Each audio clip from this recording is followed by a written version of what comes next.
mig terrorsympatisør. Når jeg siger, at jeg forstår Omar, så er ordet forstå ikke det samme som sympatisere, medmindre man ikke ved noget som helst om det danske sprog. Så hvad mener du med forstår?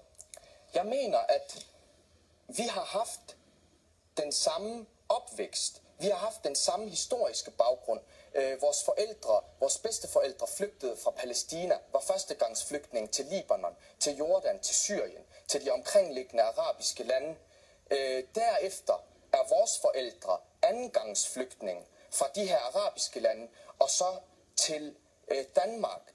Vi vokser op i de her omvandrende flygtningelejre. Det er ikke bare socialt belastede områder, det er omvandrende flygtningelejre, som er en direkte konsekvens af også 2. verdenskrig. Man bliver nødt til at kigge tilbage og se, hvordan behandlede man jøderne. Man forærede dem pludselig et land, og det skabte så en anden konsekvens, som er den, vi har med at gøre i forhold til palæstinenserne nu.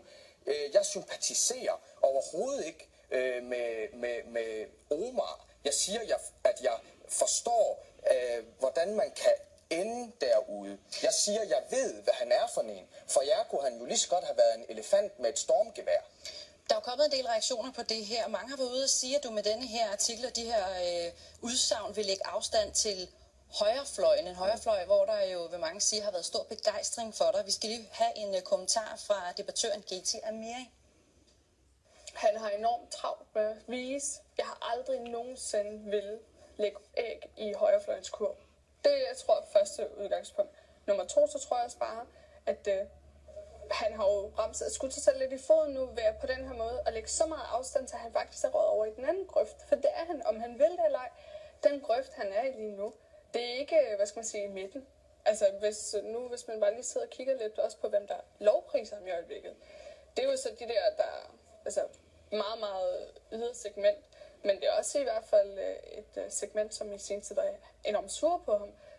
Hvad siger du til den her analyse af, at du har været spændt for højrefløjens politiske vogn, og du med det her vil lægge afstand? Jeg vil sige, at jeg kender sådan en lille sort hund, der kun har et øje, men som trods alt har mere klarsyn end denne GT Amiri.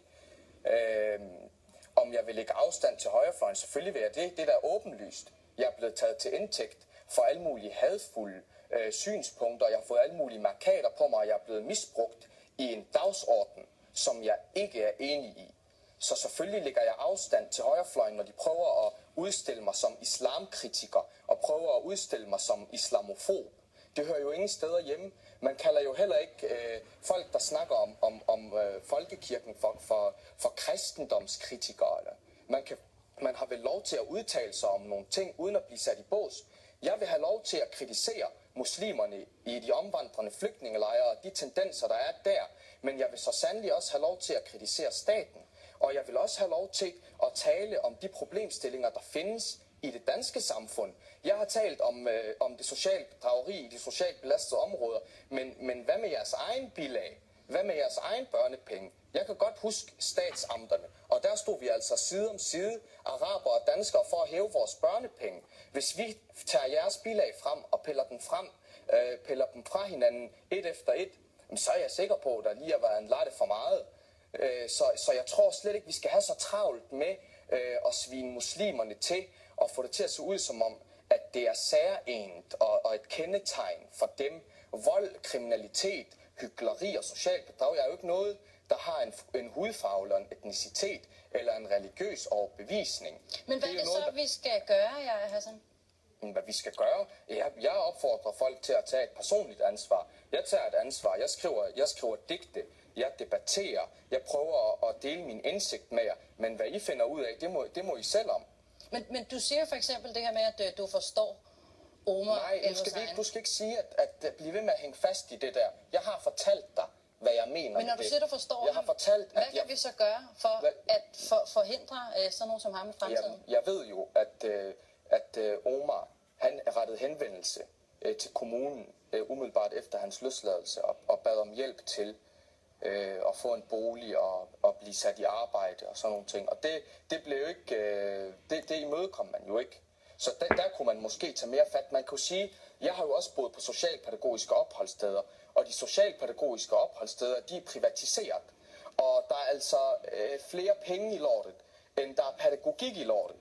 Men du siger noget, der spænder ben for det her. Det er en manipulation, altså at danskerne bliver manipuleret af medier og politikere. Hvor ser du den manipulation? Jeg mener, at I indoktrinerer den almindelige dansker lige så meget som imamerne ude i kældermoskéerne indoktrinerer de muslimske unge. Fordi I skaber frygt, og I taler så meget om terror, men I laver jo ikke andet end at udsætte den almindelige dansker for psykisk terror. Vi kunne bare se her med krudtønden, hvor meget vi snakkede om det, og selvfølgelig er det da bedrøveligt, når sådan noget sker, men det er jo en konsekvens.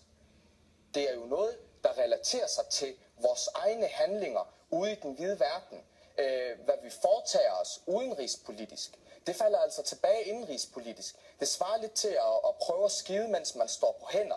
Man rammer altså sig selv i hovedet, og vi kan jo ikke ledsage den amerikanske besættelsesmagt i Irak og i Afghanistan og myrde flere 100.000 civile og fordrive millioner, uden at der er nogen fra underklassen, der kommer til at gøre et eller andet. Men hvordan er det, vi skal gøre det bedre? Jamen, så jeg synes, det her det er fuldstændig mærkeligt, at du bringer mig simpelthen i forlegenhed, fordi jeg sidder her og fyrer den ene truisme af efter den anden. Det er jo ikke fordi, at jeg med disse udtalelser tror, at jeg har opfundet den dybe tallerken. Jeg har vel bare fyldt den med suppe, og nu bliver I nødt til at smage på den. I ved udmærket godt, hvad I kan gøre. Vi er en krigsførende nation. Vi er en del af terrorapparatet. Vi er en del af NATO. Vi er en brigade i den amerikanske hær. Vi foretager os ting ude i den hvide verden. Vi myrder folk. Vi besætter deres lande. Vi laver alle mulige ting, som ikke er i orden. Altså, sig mig, hvor mange gange har vi haft gang i vores hangarskib og jetjagere og sørøverkikkerter og ubåde og droner og elitetropper og officerer og satellitter og aflytninger og jammer? Hvor mange gange har vi haft gang i de her ting? Vi foretager os nogle ting ude i den hvide verden, som vi bliver nødt til at forholde os til. Men skal vi blande os helt udenom, hvad der foregår i Mellemøsten? Jamen, vi hørte jo lige her på news, inden jeg kom på, borgmesteren i Aarhus om, at det er mærkeligt, at de her unge... Tre unge fra Østjylland, der tager til Syrien. De tager til Syrien. De rejser flere tusind kilometer for at blande sig i noget, de overhovedet ikke har noget at gøre med. Man kan vel sige det samme om danske soldater. Mener du ikke det? Det er vel det samme. Danske soldater blander sig i noget, de ikke har noget med at gøre, jo. Altså udover, at de selvfølgelig er dikteret af NATO og er en brigade i den amerikanske hær. Og selvfølgelig bliver nødt til at gøre, hvad der bliver sagt. Jeg mener bare, gør hvad I vil, men I bliver nødt til at være indforstået med, at det har konsekvenser herhjemme. Det er det, jeg prøver på at løfte sløret for, og det er det, som vi overhovedet ikke har nogen form for erkendelse omkring. Vi gider ikke indse det. Vi lukker øjnene for ham. Alt det, der vi laver ude i den hvide verden, det har ikke noget at gøre med, hvordan forholdene de er i Danmark. Selvfølgelig er det. Altså, vi har 500.000 muslimer i Danmark. Vi kan ikke bare myrde irakerne og støtte israelerne, uden at, altså så længe I er villige til, og så længe vi er villige til, fordi det er egentlig et vi. Jeg er blevet 18 år sidste år, jeg har også stemmeret, og jeg betaler også skat, og jeg er lige så meget en del af det, som du er, og som alle mulige andre er. Så jeg synes, vi skal vide, hvad det er, vi laver, og vi bliver nødt til at erkende, hvad vi laver. Vi har jo brændt deres matrikelkort og deres kirkebøger. God fanden, de klamrer sig til Koranen. Altså, vi har slukket for strømmen. Vi har slukket for varmen, vi har stjålet olie, vi har stjålet vand. Prøv at se på palæstinensernes situation. De sidder i Gaza, og de kan ikke gøre noget som helst. De er blevet massakreret, de er blevet bombet fra luften, de er blevet bombet fra havet. Men vi kan ikke lukke øjnene for det her. Den går ikke, den er ikke længere. Jeg er helt med på, at det er dit budskab, og at du er trådt ind på debatscenen. Det kan man også kunne registrere på de sociale medier, hvor der jo